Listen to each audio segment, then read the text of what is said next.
Hello student, I hope you all are doing well. So students, आज हम BPAG 174 आज हम इसके कुछ इंपॉर्टेंट क्वेश्चन डिस्कस करेंगे। ये सारे क्वेश्चंस मैंने प्रीवियस ईयर क्वेश्चन पेपर में से लिए हैं, जो कि बहुत ज़्यादा रिपीटेड क्वेश्चंस हैं। सबसे पहले first question, discuss the meaning and nature of sustainable development. इसमें देखो, इसमें तुम्हें मीनिंग बताना है कि सस्टेनेबल डेवलपमेंट का क्या मतलब है और उसका नेचर बताना है। ठीक है, तो सस्टेनेबल डेवलपमेंट क्या होता है? सस्टेनेबल डेवलपमेंट होता है कि जो हमारे नेचुरल रिसोर्सेज हैं वो हमारी प्रेजेंट जनरेशन भी यूज़ कर ले और फ्यूचर जनरेशन भी यूज़ कर ले। ठीक है, sustainable development for her was largely about people, their economic social wellbeing. Sustainable development लोगों से मिलके बना है। ठीक है, जो हमारे इकोनॉमिक सिस्टम है उससे और हमारा जो सोशल वेलबींग है उससे और जो हमारे आपस में रिलेशनशिप्स हैं उससे। ठीक है, देखो जो ब्रुटलैंड रिपोर्ट है उसने क्या बोला है कि sustainable development that meet the needs of the present generation without compromising the ability of future generation to meet their own needs। Brundtland report ने बताया है कि जो हमारा सस्टेनेबल डेवलपमेंट का मतलब है कि जो हमारी नीड्स है प्रेजेंट जनरेशन की वो भी फुलफिल हो जाए और जो हमारी फ्यूचर जनरेशन है वो भी अपनी नीड्स को कंप्लीट कर ले बिना किसी भी कॉम्प्रोमाइज़ के। ठीक है, अब इसमें नेचर देखो, nature of sustainable development, the use of safe minimum standard for, मतलब कि हमें इतना सेफली रिसोर्सेज को यूज़ करना चाहिए कि वो कम से कम यूज़ हो। ये नहीं है कि हम बेफालतू में किसी भी रिसोर्स को ज़्यादा से ज़्यादा यूज़ करके और उसको क्या कर रहे हैं, वेस्ट कर रहे हैं। ठीक है, क्योंकि हमारी जो ग्रोइंग पॉपुलेशन है, जो हमारी पॉपुलेशन है वो बहुत जल्दी से ग्रो कर रही है, तो इस वजह से क्या है, हमारे पास रिसोर्सेज तो देखो सेम है। ठीक है, पर अब हमारी पॉपुलेशन बढ़ रही है तो उसमें हम क्या ही कर सकते हैं। ठीक है, पर हमें क्या करना है, सबको रिसोर्सेज तो इक्वली देने होंगे, तो हमें हर चीज़, हर नेचुरल रिसोर्सेज को क्या है, देख देख के यूज़ करना है। फॉर एग्ज़ाम्पल, जैसे कि बारिश होती है, ठीक है, तो हम उस पानी को क्या कर सकते हैं, सेव कर सकते हैं। ज़रूरी नहीं है कि उससे भाई घर का कुछ भी काम कर सकते हो आप। ठीक है, रेन वाटर हार्वेस्टिंग कर सकते हैं। ठीक है, पेड़ उगा सकते हैं, क्योंकि क्या हो गया है कि जो हमारे रूरल एरियाज़ हैं उनमें क्या होता है कि लोग अपने रोज़मर्रा की ज़िंदगी के लिए क्या करते हैं, पेड़ काट देते हैं। ठीक है, क्योंकि उनके पास इतनी ज़्यादा एम्प्लॉयमेंट तो होती ही नहीं है, तो वो क्या करेंगे, कुछ किसी न किसी चीज़ के सहारे तो वो क्या करेंगे, अपना गुजारा करेंगे ही। तो हमें पेड़ उगाने चाहिए। ठीक है, पानी को कम से कम यूज़ करना चाहिए, ज़्यादा से ज़्यादा हमें बचाना चाहिए। और कुछ प्रोडक्ट्स ऐसे होते हैं जो हमारे रिन्यूएबल होते हैं। ठीक है, तो हमें ज़्यादा से ज़्यादा क्या करना चाहिए, रिन्यूएबल रिसोर्सेज ही यूज़ करने चाहिए। सेकंड क्वेश्चन है, describe the economic components of sustainable development. इस क्वेश्चन में देखो, तुम इकोनॉमिक कंपोनेंट्स तो डिस्क्राइब करोगे। ठीक है, इसके साथ अगर तुम्हें मान लो इकोनॉमिक कंपोनेंट्स के कुछ ही पॉइंट आते हैं तो तुम इसमें क्या करो, मीनिंग भी बता दो। ठीक है, नेचर की कुछ लाइनें भी डाल दो, नेचर ऑफ सस्टेनेबल डेवलपमेंट। तो मतलब कि कोई भी क्वेश्चन आपको खाली नहीं छोड़ना, उसमें कुछ ना कुछ तो लिख के ही आना है। पर ऐसा भी नहीं है कि भाई तुम बिल्कुल ही हट के लिख दो। ठीक है, उससे रिलेटेड होना चाहिए वही क्वेश्चन। ठीक है, इकोनॉमिक कंपोनेंट देखो, रोल ऑफ इंडस्ट्री, सबसे ज़्यादा हमारे उसमें क्या है, इंडस्ट्री का बहुत ज़्यादा रोल है, क्योंकि इंडस्ट्रीज से ही हमारे सारे प्रोडक्ट आते हैं। ठीक है, बहुत ज़्यादा लोगों को इंडस्ट्रीज़ की वजह से क्या है, एम्प्लॉयमेंट मिला हुआ है। ठीक है, large private industry have the capacity in the areas of technology, और जो हमारी इंडस्ट्रीज़ हैं उनके पास क्या है, अच्छी से अच्छी टेक्नोलॉजी है। पर वो सस्टेनेबल डेवलपमेंट में उनका क्या रोल है, हमें ये बताना है कि देखो क्या होता है कि इंडस्ट्री सेटअप तो कर लेती है अपने आप को, पर वो क्या करती है, ज़्यादा से ज़्यादा रिसोर्सेज यूज़ करती हैं। ठीक है, बहुत ज़्यादा पॉल्यूशन क्रिएट करती हैं, तो उससे हमारा इन्वायरमेंट क्या होता है, ख़राब होता है। तो इंडस्ट्रीज़ को क्या करना चाहिए कि भाई हर चीज़ मतलब देख के करनी चाहिए कि जिससे हमारा इन्वायरमेंट भी ख़राब ना हो और उनका काम भी हो जाए। ठीक है, नेक्स्ट है economic stability. And economic stability system must be able to produce goods. Economic sustainability क्या होती है कि हमारा वो सिस्टम जिसमें कि हम गुड्स और सर्विसेज प्रोवाइड करते हैं। ठीक है, वो भी हमें क्या करना चाहिए कि भाई उस चीज़ को भी हमें मेंटेन करना चाहिए। हमें किसी भी चीज़ को हार्म नहीं करना है, कोई भी गुड्स बनाते हुए, कोई भी सर्विसेज देते हुए। ठीक है, क्योंकि इससे क्या होगा, हमारा इन्वायरमेंट हार्म होगा। अगर हमारा इन्वायरमेंट हार्म होगा तो उससे हमें ही दिक्कत होगी। ठीक है, वो हम पे ही डायरेक्टली इफेक्ट डालेगा, डायरेक्टली भी और इनडायरेक्टली भी। तो इस वजह से हमें ये सब ध्यान रखना है। ठीक है, economic theory and policy, government must consider the following 3 essential, मतलब गवर्नमेंट इन 3 चीज़ों को इंक्लूड करती है सस्टेनेबल डेवलपमेंट के लिए। देखो, सबसे पहले है moral imperatives, public decision making. Third है the formation of social values. अब इनको एक 1 बाय 1 करके पढ़ेंगे। सबसे पहले देखो, सर्कुलर इकोनॉमी क्या होती है। In a circular economy waste and pollution do not exist by design, product and material. Circular economy वो इकोनॉमी होती है जिसमें कि हमारा जो वेस्ट और पॉल्यूशन है ना, वो इंक्लूड नहीं होता है प्रोडक्ट्स बनाते हुए। ठीक है, नेचुरल रिसोर्सेज जो है, नेचुरल मटेरियल आर यूज, मतलब कि हमारा जो नेचुरल मटेरियल है सिर्फ वही यूज़ होता है, कि जो भी हार्मफुल गैसेस वगैरह है वो यूज़ नहीं होती। ठीक है, circular economy and sustainability differ in the fact that the farmers focus on the environment. देखो, सर्कुलर इकोनॉमी में सबसे अच्छा एग्जांपल है फार्मिंग का। देखो, पहले तो क्या होता था कि हमारी जो फार्मिंग थी वो ट्रेडिशनल तरीके से होती थी। ठीक है, बिना किसी भी केमिकल यूज़ किए हुए। ठीक है, हर चीज़ मतलब बहुत ही ऑर्गेनिक होती थी। पर आजकल क्या है, जैसे जैसे हमारी हर चीज़ चेंज हो रही है, हमारा इन्वायरमेंट चेंज हो रहा है, हमारी इकोनॉमी चेंज हो रही है, तो हम धीरे धीरे किस पे वो कर रहे हैं, केमिकल्स पे हम ज़्यादा प्रभाव डाल रहे हैं। मतलब कि ज़्यादा से ज़्यादा हम केमिकल यूज़ कर रहे हैं अपनी खेती में। तो उससे क्या हो रहा है कि देखो, पहले क्या होता था, गाजर सिर्फ सर्दियों में आती थी, अब गाजर हर टाइम पे आती है। क्यों आती है? क्योंकि भाई अगर हम किसी भी चीज़ में केमिकल यूज़ करेंगे तो वो हर टाइम तो आ ही जाएगी, उगी जाएगी ना, खेती हो कर ही सकते हैं हम उसकी। तो ये सब ठीक है। नेक्स्ट है third question, community capacity building and human development approach. देखो, इसमें तुम्हें 2 चीज़ एक्सप्लेन करनी है। सबसे पहले तो community capacity building and second है human development approach to sustainable development. सबसे पहले कम्युनिटी कैपेसिटी बिल्डिंग अप्रोच।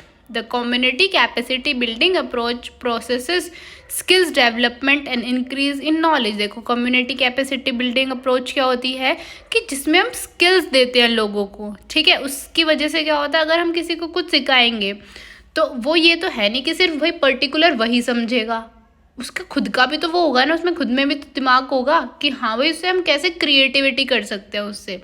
तो इससे हमारी क्या होगी, नॉलेज बढ़ेगी।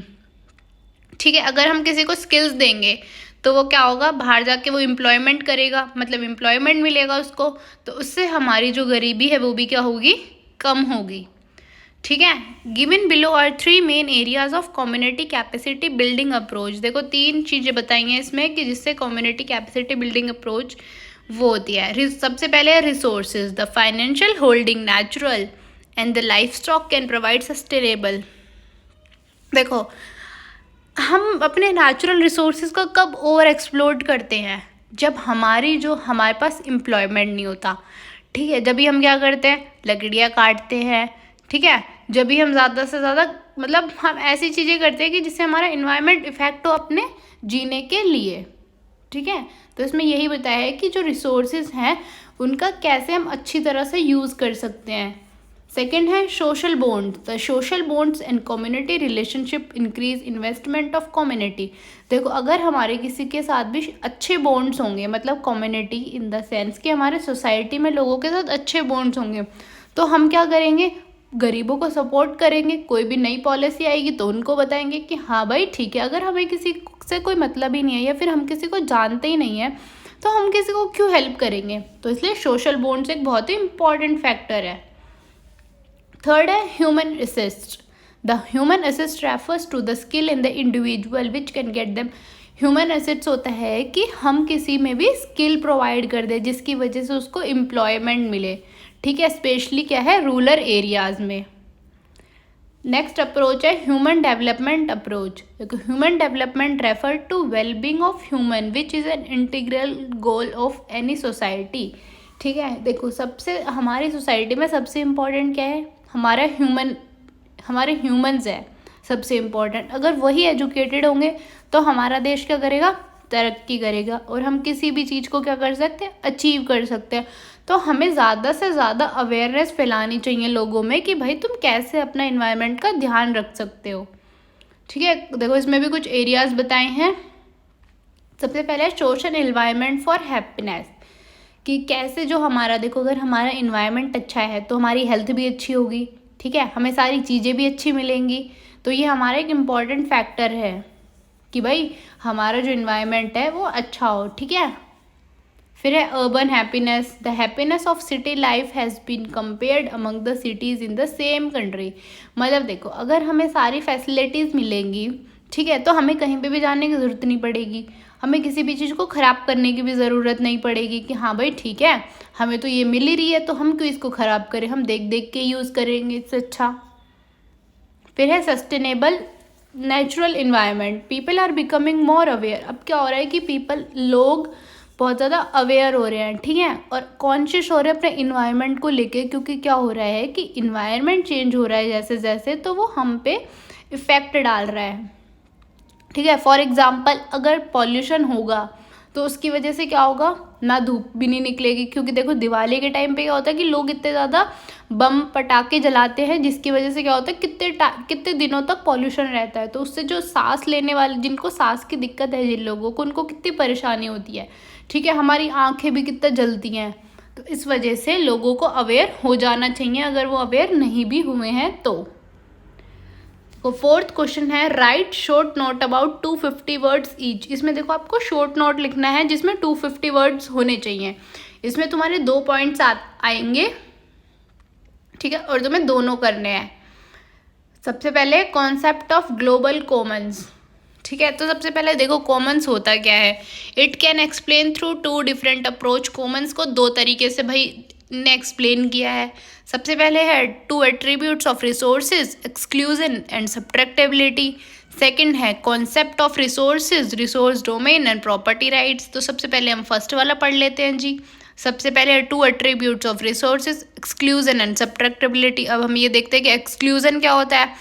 Exclusion is the possibility of included others from using any resource. देखो एक्सक्लूजन होता है कि हम कोई भी रिसोर्स जो है वो दूसरों को यूज़ करने से रोक दें, ठीक है। देखो इसमें एग्जांपल बताया है, it is easy to exclude people from using a personal swimming pool. मतलब हम लोगों को अपने पर्सनल स्विमिंग पूल में जाने से तो रोक सकते हैं, पर उनको हम अगर कोई गवर्नमेंट ने स्विमिंग पूल खोला है फॉर एग्जांपल, तो हम उसमें जाने से उनको नहीं रोक सकते, क्योंकि वो सबका कॉमन है, भाई कोई भी उसमें जा सकता है, ठीक है। सब्ट्रैक्टेबिलिटी क्या होती है। Subtractability is the extent to which use of resources by one diminish the amount. देखो सब्ट्रैक्टेबिलिटी होती है कि कोई भी रिसोर्स है, ठीक है, एक बंदा उसको पूरा ख़त्म कर देगा तो अब दूसरे को तो वो रिसोर्स नहीं मिलेगा, ठीक है। फॉर एग्जांपल पानी है, अगर हम क्या है अभी ख़त्म कर देंगे उसको पूरा, भाई जितना भी हमारा ग्राउंड वाटर है सब ख़त्म, तो हमारी फ्यूचर जनरेशन को तो वो पानी नहीं मिलेगा। और देखो सब्ट्रैक्टेबिलिटी में एग्जांपल बताया है कि एक बच्चा लंच बॉक्स लेके गया स्कूल में, ठीक है, दूसरे बच्चे ने उसका लंच बॉक्स खा लिया, तो उसको कुछ मिला नहीं मिला, क्योंकि वो तो क्या है ख़त्म हो गया, ठीक है। सेकंड है इसका resources, resource domain property rights. Resources is sometimes which is use to meet the next of any live. मतलब रिसोर्स क्या होते हैं, भाई लोगों की ज़रूरतें पूरी करने के लिए रिसोर्स होते हैं, ठीक है। नेचुरल रिसोर्स होते हैं हमारे पास, ठीक है, जिसमें जैसे वाटर है, नेचुरल गैस है, ऑयल है, कॉयल है, ठीक है। Resources are located in fix spectral dimensions which is known as resource domains.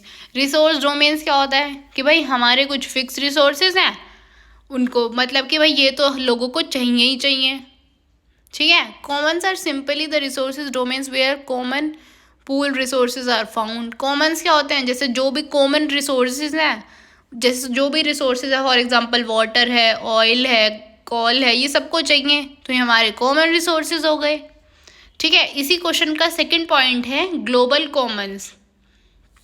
अब भाई ग्लोबल कॉमन्स क्या होता है, common pool resources are also known as common property resources. जो भी हमारे कॉमन रिसोर्सेज होते हैं उनको हम क्या बोलते हैं, कॉमन प्रॉपर्टी रिसोर्सेज, कि भैया तुम आओ यूज़ करो, ठीक है। उन रिसोर्सेज को कोई भी यूज़ कर सकता है।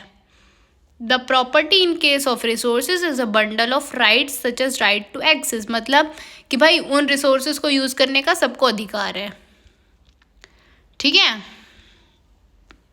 वो इसी का एक पॉइंट था, सॉरी सेकंड पॉइंट ये है Rio declaration on environment and development, वो इसका था,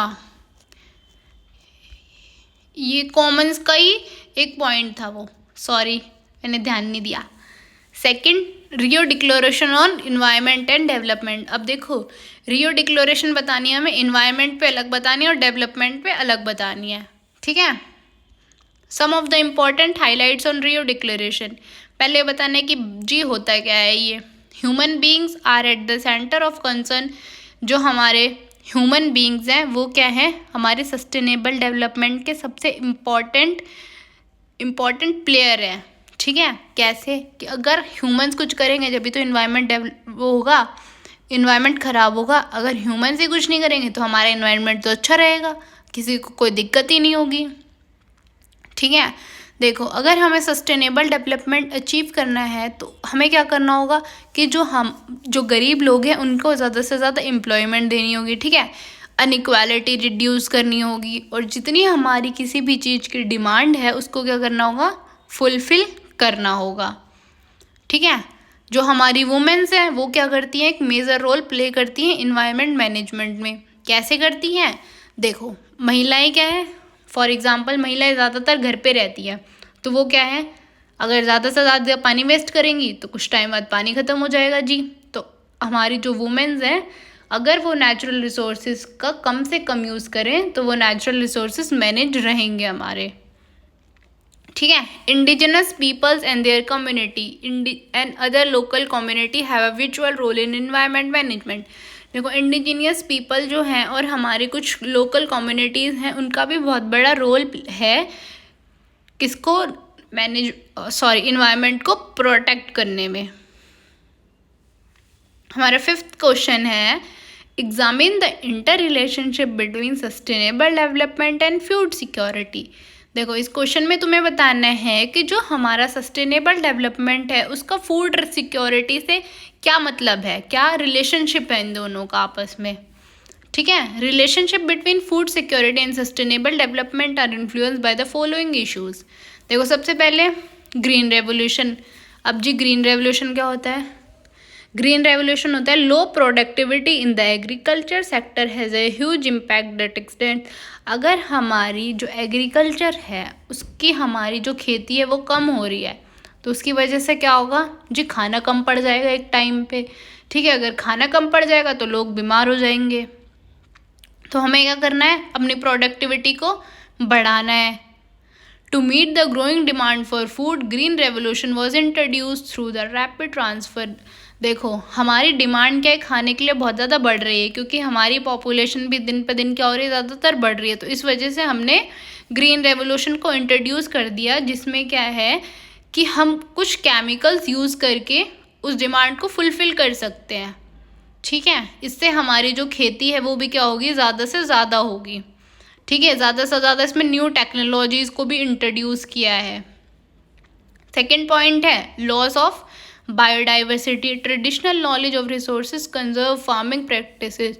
जो हमारे पहले ज़माने में होती थी खेती, आज के ज़माने में तो वो नहीं हो सकती जी, क्योंकि पहले तो सब लोग ज़्यादातर खेती करते थे, ठीक है। अब क्या है कि कुछ ही लोग खेती करते हैं तो हमारी जो डिमांड है वो पूरी नहीं हो पा रही, ठीक है। Basically these practice are in harmony with the environment, ठीक है। इनका बहुत बड़ा रोल है एक इन्वायरमेंट में, ठीक है। A number of essential nutrition of the land depleted due to large scale introduction of single crop. मतलब कि देखो हमारी ज़मीन कब ख़राब होती है, जब जी हमने एक ही खेत पे बार बार वही फसल उगा दी। तो हमारी खेती को भी तो न्यूट्रिशन चाहिए, वो भी तो एक टाइम के बाद पूरी करेगी। तो हमें क्या करना है, मल्टी क्रॉप सिस्टम इंट्रोड्यूस करना है, मतलब मल्टी क्रॉप सिस्टम को अपनाना है जी, The practice of chemical intensive farming as a part of green revolution has lead to problem of water pollution.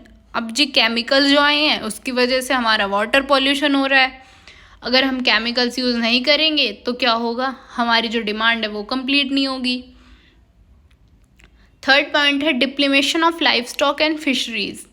Life stock production has important implications for ecosystem and ecosystem resources and it is the single largest user of land. देखो हमारे जो life stock और जो fisheries हैं वो किस पे depend है, हमारे लैंड पे डिपेंड है. ठीक है.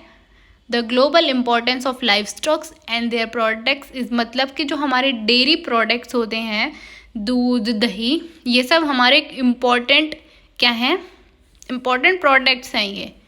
ठीक है. जैसे जैसे हमारी पॉपुलेशन बढ़ रही है वैसे वैसे हमें क्या है, इन सब चीज़ों की ज़्यादा से ज़्यादा ज़रूरत पड़ रही भी है. ठीक है. देखो इसमें सिंपली है कि जो हमें डेयरी प्रोडक्ट्स चाहिए, ठीक है, दूध दही, जो हमारी पशु हैं फॉर एग्ज़ाम्पल, तो पशु क्या है, सिर्फ उसी पे तो डिपेंड है, हरे चारे पे डिपेंड है. ठीक है. और भी बहुत सारी खेती वेती जैसे वो जो भी खाती हैं वो सब. इसमें सबसे अच्छा एग्जांपल है modern farm of pig and dairy farming. ठीक है. जैसे कि भाई जो पिग हैं, डेयरी प्रोडक्ट्स मैंने जो बताई वो. नेक्स्ट पॉइंट है climate change. Climate change versus the living conditions of farmer. जैसे जैसे हमारा क्लाइमेट बदल रहा है उस वजह से क्या हो रहा है, फार्मर्स को बहुत दिक्कत आ रही है.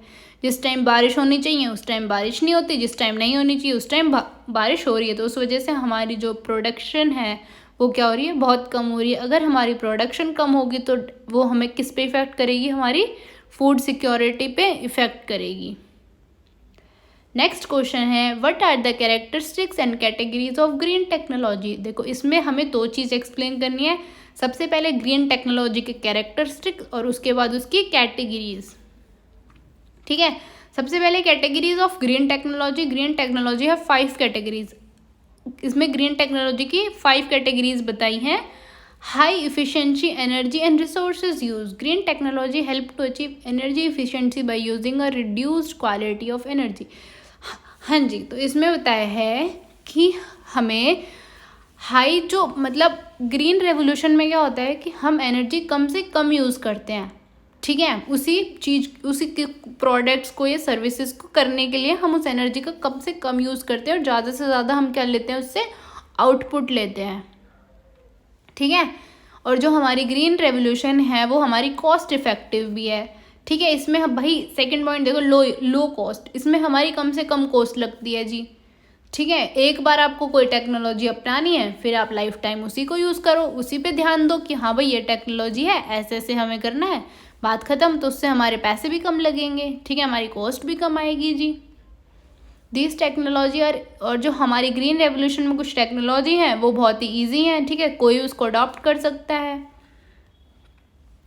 थर्ड पॉइंट है non generation of secondary pollutants. इसमें हमारे जो सेकेंडरी पॉल्यूटेंट्स वो होते हैं जो हमारे इन्वायरमेंट को हार्म करते हैं. फॉर एग्जांपल केमिकल गैसेस होती हैं. ठीक है. जैसे जो पावर प्लांट्स होते हैं उससे जो गैसेस निकलती हैं वो. तो ग्रीन रेवोल्यूशन में हमारा सेकेंडरी पॉल्यूटेंट्स निकलते ही नहीं है. देखो green technology do not create this secondary. हमारी जो ग्रीन टेक्नोलॉजी है वो इन सेकेंडरी पॉल्यूटेंट्स को इंट्रोड्यूस ही नहीं करती जी. Use of renewable energy. ठीक है. इसमें हम जो रेन्यूएबल एनर्जी है वही यूज़ करते हैं. ठीक है. जैसे सोलर है, विंड है, जियोथर्मल एनर्जी है. ये क्या करती है, हमारे इन्वायरमेंट को भी प्रोटेक्ट करती है और हमारी फार्मिंग भी अच्छी होती है. फिफ्थ है beneficial to human health and ecosystem. Ecosystem function is the ability of natural process of providing goods and services. Ecosystem हमारा वो नेचुरल प्रोसेस है जो हमें गुड्स एंड सर्विसेज देता है, जो कि लोगों की नीड्स को फुलफिल करता है. ठीक है. ग्रीन टेक्नोलॉजी हमारे इकोसिस्टम को क्या करता है, प्रोटेक्ट करता है. अब इसके बाद हम कैटेगरीज ऑफ ग्रीन टेक्नोलॉजी देखेंगे. ठीक है, इसमें सबसे फर्स्ट पॉइंट है मॉनिटरिंग एंड असाइनमेंट टेक्नोलॉजी। मतलब देखो हमने कोई टेक्नोलॉजी तो सीख ली, पर हमें ये भी तो देखना होगा कि भाई हमारे के लिए कितनी फ़ायदेमंद है। जब हम उसको मॉनिटर करेंगे जब भी तो हमें पता चलेगा कि हाँ जी ये हमारे लिए भी फ़ायदेमंद है और हमारे इन्वायरमेंट के लिए भी फ़ायदेमंद है। ठीक है, नेक्स्ट है prevention technologies. Prevention technologies are applied to minimize the production of environment. मतलब कि हम जो टेक्नोलॉजी यूज़ कर रहे हैं वो हमारे प्रोडक्शन को कम से कम हार्म पहुंचा रही है। ठीक है, मिनिमाइज कर रही है, क्या कर रही है, हमारे इन्वायरमेंट को हार्म पहुंचाना कम से कम पहुंचा रही है वो। ठीक है, थर्ड है control technology. Control technology renders hazard substance harmless before they enter the environment. मतलब कि जो भी हमारे क्या है, जो भी हमारे सब्सटेंस इन्वायरमेंट को हार्म कर रहे हैं तो उन टेक्नोलॉजी से हम क्या कर सकते हैं, उनको रोक सकते हैं। This types of green technology could be use in large industry plant. ये टेक्नोलॉजी जो लार्ज इंडस्ट्रीज होती है ना उसमें ज़्यादा से ज़्यादा यूज़ होती है। ठीक है, हवा और पानी को और लैंड को बचाने के लिए। सेवेंथ क्वेश्चन है discuss the role of education in sustainable development. अब तुम्हें बताना है कि भाई एजुकेशन का क्या रोल है सस्टेनेबल डेवलपमेंट में। सबसे पहले देखो, promotes and encourage sustainable society. अगर हमारी जो सोसाइटी है वो पढ़ी लिखी होगी तो भाई उसको सब कुछ पता होगा कि कैसे हमें कंजर्व करना है, कैसे हमें रिसोर्सेज को बचा के रखना है कि भाई हमारी फ्यूचर जनरेशन भी यूज़ कर ले। ठीक है, उनके पास अच्छे अच्छे वो होंगे, आइडियाज़ होंगे जो वो गवर्नमेंट को दे सकती हैं कि भाई तुम ऐसे कर लो। और जो भी कोई पॉलिसी आएगी सस्टेनेबल डेवलपमेंट को अचीव करने के लिए तो वो लोग क्या है कि उसको जल्दी से समझ लेंगे। ठीक है, ESG aims to develop knowledge about environment. कि भाई देखो क्या होता है, जब हम स्कूल में पढ़ते हैं तो हमारे इन्वायरमेंट से रिलेटेड हर क्लास में सब्जेक्ट होते हैं। तो ये क्यों है, ताकि सब लोग, जो सब बच्चे हैं, आने वाले जनरेशन है, वो सब अवेयर हो जाएं इन्वायरमेंट के बारे में। ठीक है, थर्ड है ESG outline integration of principle and practice of sustainable development. It aims to encourage change in behaviour that will create a more sustainable future. इसमें बताया है कि कैसे हम चेंज कर सकते हैं, मतलब इनकरेज कर सकते हैं चेंज करने के लिए, जिससे हमारा एक अच्छा फ्यूचर हो। ठीक है, ESG focus on environmental themes and concerns. मतलब हमारी ESG का मेन फोकस क्या है कि भाई हमारे इन्वायरमेंट को अच्छा सा अच्छा बनाना। ठीक है, एक सुंदर इन्वायरमेंट बनाना कि जैसे आज की जनरेशन जो रह रही है वैसे हमारी जो फ्यूचर जनरेशन है वो भी आराम से रहे, वो भी सारे रिसोर्सेज को यूज़ कर सके। एट्थ क्वेश्चन है right a short note on the following in about 250 words. Eighth question में भी तुम्हें 250 वर्ड्स में ही शॉर्ट नोट लिखना है। सबसे पहले अल्टरनेटिव यूज रिसोर्सेज। ठीक है, देखो बायोडिग्रेडेबल, जैसे देखो पहले क्या होता था कि हम प्लास्टिक यूज़ करते थे। प्लास्टिक हमारे इन्वायरमेंट को क्या करता था, बहुत ज़्यादा हार्म करता था। क्यों करता था, क्योंकि उसको बहुत टाइम लगता था क्या होने में, डिग्रेड होने में। अगर वो डिग्रेड भी हो जाता था तो वो सॉइल को ही ख़राब कर देता था। तो इस वजह से हमने पेपर और जूट बैग को इंट्रोड्यूस किया। ठीक है, रिसाइकिल, हमें ज़्यादा से ज़्यादा रिसाइकलेबल प्रोडक्ट्स यूज़ करने चाहिए जो कि रिसाइकिल हो जाए और हमारे इन्वायरमेंट को ख़राब भी ना करे। ठीक है, थर्ड है energy saver. Besides several benefits of using paper and jute bag, one of the reasons why it is so environment friendly is that it help in saving huge amount of energy. देखो कि जो हमारा plastic है वो क्या करता था, बहुत ज़्यादा एनर्जी लेता था डिकम्पोज होने में। और जब वो डिकम्पोज हो जाता था तो भी वो क्या था, हमारी लैंड ख़राब कर देता था। तो हमारा जो पेपर बैग है वो कम से कम एनर्जी लेता है डिकम्पोज होने में। ठीक है, कंजर्व ऑफ नेचुरल रिसोर्सेज की, कैसे हम अपने नेचुरल रिसोर्स को कंजर्व कर सकते हैं। ठीक है, देखो जैसे कि हमने प्लास्टिक से पेपर बैग को कर दिया तो इससे भी हमारा इन्वायरमेंट क्या हो रहा है, प्रोटेक्ट हो रहा है। ठीक है, इको फ्रेंडली प्रोडक्ट्स हमें यूज़ करने चाहिए। अब इसका सेकंड पॉइंट है principle of common but differentiate responsibilities. Today all the global efforts to address environmental problems are gone principle of common. देखो इसमें ये है कि ये नहीं है कि भाई सरकार ही बस एक वो करेगी कि भाई सरकार पॉलिसी निकाल रही है, सॉरी, उससे हमारा इन्वायरमेंट क्या हो रहा है, अच्छा हो रहा है। नहीं भाई, जब सब लोग रिस्पॉन्सिबिलिटी लेंगे जब भी तो हमारा इन्वायरमेंट अच्छा होगा। गवर्नमेंट की स्कीमें निकालने से तो होगा नहीं जब तक हम लोग उस पर अमल नहीं करेंगे, ठीक है। It mandates development countries to provide, मतलब अगर देखो किसी के पास भी कोई अच्छी पॉलिसी है, कोई प्रोग्राम है, तो वो क्या करे कि भाई डिफरेंट डिफरेंट कंट्रीज़ को भी बताए कि भाई हमने ऐसे किया तो हमारा इन्वायरमेंट प्रोटेक्ट हो रहा है, तो भाई तुम भी ऐसा करके देख लो कि तुम्हारी कंट्री में क्या रिजल्ट मिलेगा, ठीक है। 9th क्वेश्चन है discuss the principle and characteristics of sustainable development. इसमें देखो, इसमें तुम्हें प्रिंसिपल्स बताने हैं सस्टेनेबल डेवलपमेंट के, कैरेक्टरिस्टिक्स बताने सस्टेनेबल डेवलपमेंट के, जो कि हम एक क्वेश्चन में ऊपर क्या कर चुके, डिस्कस कर चुके हैं already. Principles of sustainable development, ठीक है। कंजर्व ऑफ इकोसिस्टम, भाई सबसे पहले हमें इकोसिस्टम को कंजर्व करना होगा, क्योंकि जो इकोसिस्टम है वही हमें क्या करता है, गुड्स एंड सर्विसेज प्रोवाइड करता है।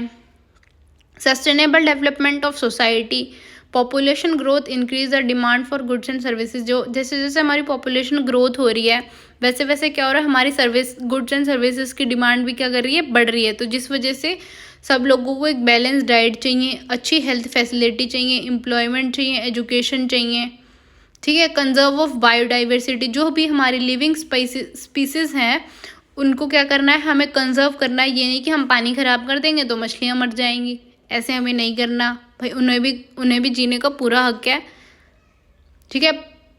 पॉपुलेशन कंट्रोल, जैसे हमारे दिन प्रतिदिन बहुत ज़्यादा पॉपुलेशन बढ़ रही है, उसको भी हमें क्या है, कंट्रोल करना ही पड़ेगा, ठीक है।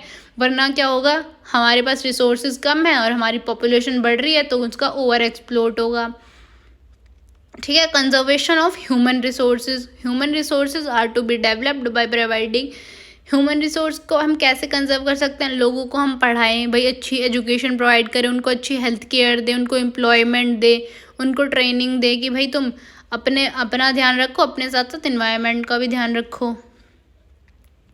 Characteristics of sustainable development, minimize the uses of green house gases, कि भाई ग्रीन हाउस गैस जो है उसका कम से कम यूज़ करो, क्योंकि उससे क्या हो रहा है, ग्लोबल वार्मिंग हो रहा है और हमारा पॉल्यूशन बढ़ रहा है। इको फ्रेंडली प्रोडक्ट्स यूज़ करो, ठीक है। जो रिन्यूएबल एनर्जी रिसोर्सेज है, सन, विंड, वाटर, वो यूज़ करो, ठीक है। अपने नेचुरल रिसोर्सेज को कंजर्व रखो। 10th क्वेश्चन है examine the integrated system human development and green account approach to sustainable development. इसमें हमें इंटीग्रेटेड सिस्टम को क्या करना है, एक्सप्लेन करना है, ह्यूमन डेवलपमेंट को एक्सप्लेन करना है, ग्रीन अकाउंट अप्रोच को एक्सप्लेन करना है। सबसे पहले देखो इंटीग्रेटेड सिस्टम क्या होता है, the integrated system approach refer to the designing and adopting of the sustainable development. Integrated system होता है कि जिसमें हम स्ट्रैटेजीज बनाते हैं, प्लान्स बनाते हैं, किसके लिए, सस्टेनेबल डेवलपमेंट को अचीव करने के लिए, ठीक है। कुछ इंपॉर्टेंट इसमें अप्रोच दिए हैं। सबसे पहले holistic, the earth life support system comprise of land, climate and water in which the human habitat is. देखो क्या होता है कि जो हमारा अर्थ है उस पर जो हमारा लाइफ सपोर्ट सिस्टम है उसमें क्या क्या है, हमारी ज़मीन है, हमारा वातावरण है, पानी है, जो कि हमारा क्या है, नेचुरल बोल रही हूँ, सॉरी, वो हमारे लिए बहुत ही इम्पॉर्टेंट है, ठीक है। देखो क्या होता है, फ्लड आ जाता है, ड्रॉट आ जाता है, ये सब हमारे नेचुरल क्या है, नेचुरल डिज़ास्टर्स हैं। इनको हम नहीं रोक सकते चाह के भी, बस इनको हम थोड़ा कंट्रोल कर सकते हैं। सेकेंड है local consideration, the geographical position of a country और a region has its own particular problems and or single policy can not effect implement the SDGs, ठीक है। मतलब देखो हमें ऐसी कोई ग्लोबल वो करनी है कि ग्लोबल पॉलिसीज़ बनानी है कि जिससे हमारा क्या है, एनवायरनमेंट प्रोटेक्ट रहे, ठीक है। हमें हर सब लोगों को बताना है कि भाई अब इतना पॉल्यूशन बढ़ रहा है, मतलब सब लोगों को अवेयर होना चाहिए कि हमारे एनवायरनमेंट पे हो क्या रहा है, ठीक है। कंबाइंड एफर्ट्स, इसका मतलब क्या होता है, 2 और मोर देन 2 एजेंसी। देखो जो हमारी 2 या 2 से ज़्यादा एजेंसीज होती हैं वो मिलके काम करें, उससे क्या होगा, कॉस्ट बचेगी, हाँ भाई, और ज़्यादा से ज़्यादा ओपिनियंस आएंगे, जो हमारी पॉलिसी है वो ज़्यादा से ज़्यादा लोगों तक फैलेगी।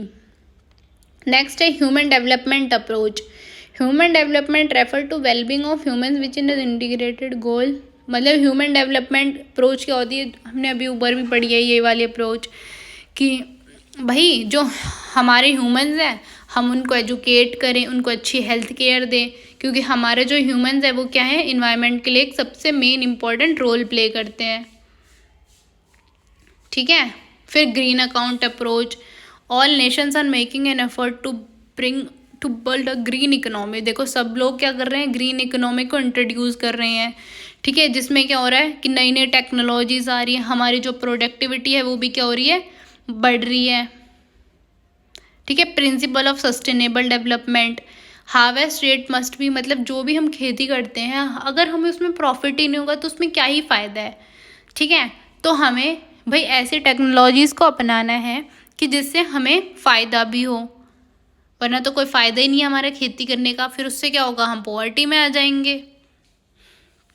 11th क्वेश्चन है, what do you understand by global governance of climate change. अब जो ग्लोबल गवर्नेंस है क्लाइमेट चेंज से, उससे आप क्या समझते हैं।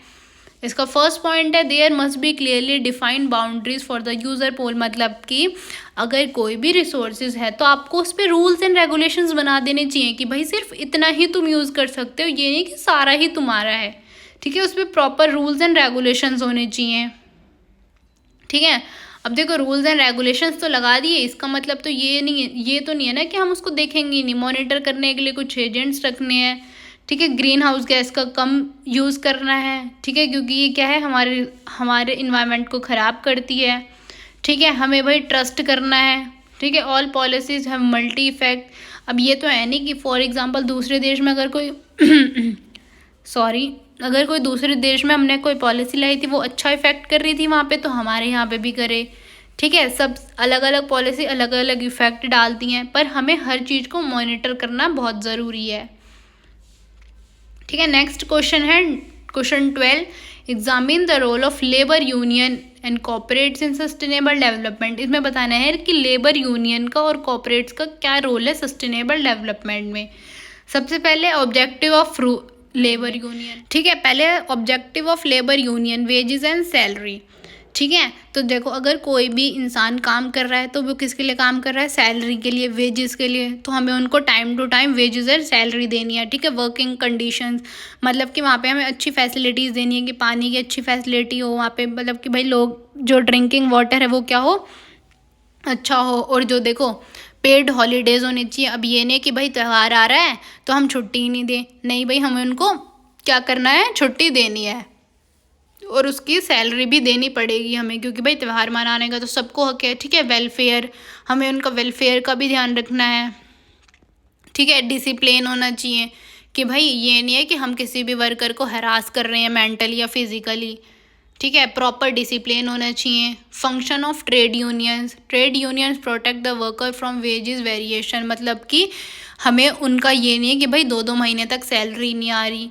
ठीक है, और हमें उनको जॉब सिक्योरिटी प्रोवाइड करनी है। ठीक है, हम अगर उनको कोई फाइनेंशियल दिक्कत है तो भाई वो हमें ही तो बताएंगे, हमारे यहाँ नौकरी करते हैं तो और किसको बताएंगे।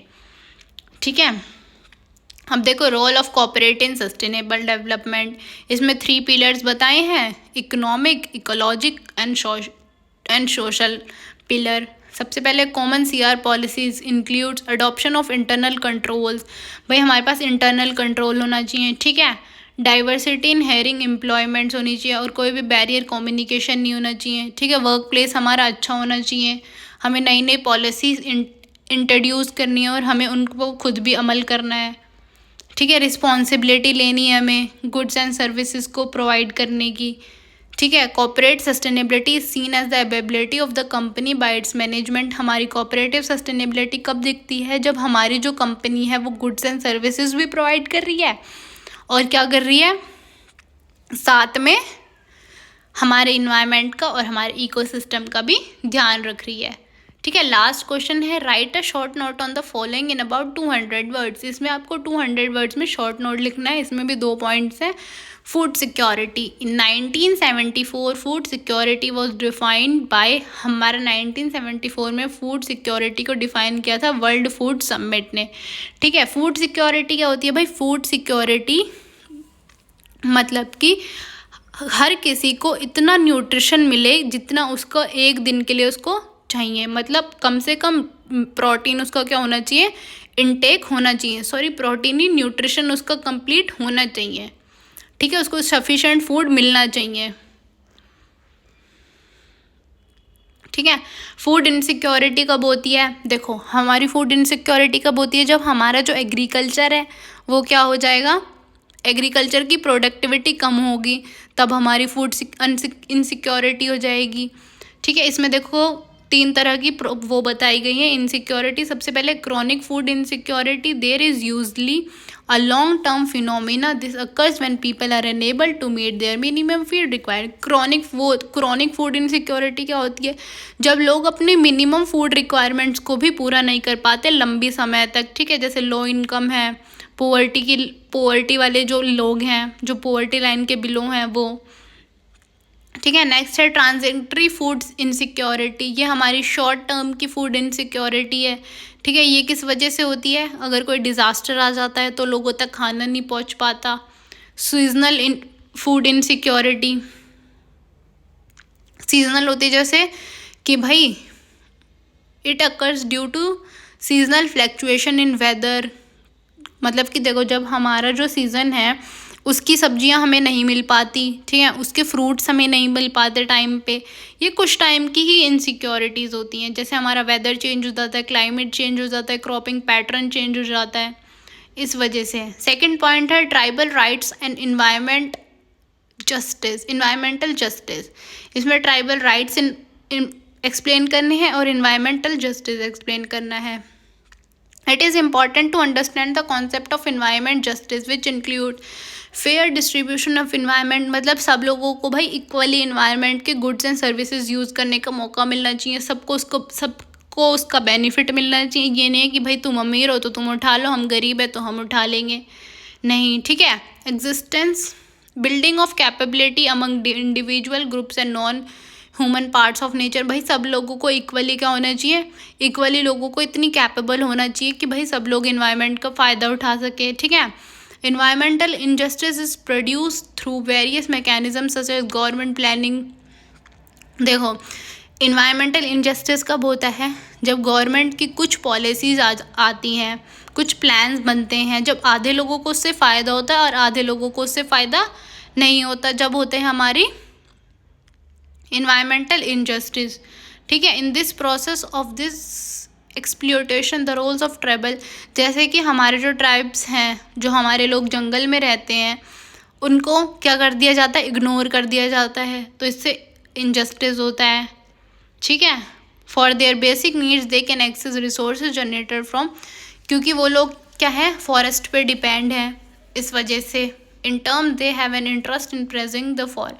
देखो हमारे जो ट्राइब्स होते हैं वो क्या होते हैं, हमारे जो ट्राइब पीपल होते हैं, जो जंगल में लोग रहते हैं, वो हमारे जंगल को क्या करते हैं, प्रोटेक्ट करते हैं, ठीक है। फिर भी जब कोई भी चीज़ होती है तो उन लोगों को क्या है, इग्नोर कर दिया जाता है, उन लोगों को जंगल से बाहर निकाल दिया जाता है, पर वो तो उसी पर डिपेंड है, तो वो अपनी बेसिक नीड्स भी पूरी नहीं कर पाते। इस वीडियो में मैंने 13 क्वेश्चन कवर किए हैं। अगर आपको कोई भी डाउट हो तो आप मेरे से कमेंट्स में पूछ सकते हैं, ये वो क्वेश्चंस हैं जो बहुत ज़्यादा रिपीटेड क्वेश्चंस हैं। Thank you for watching.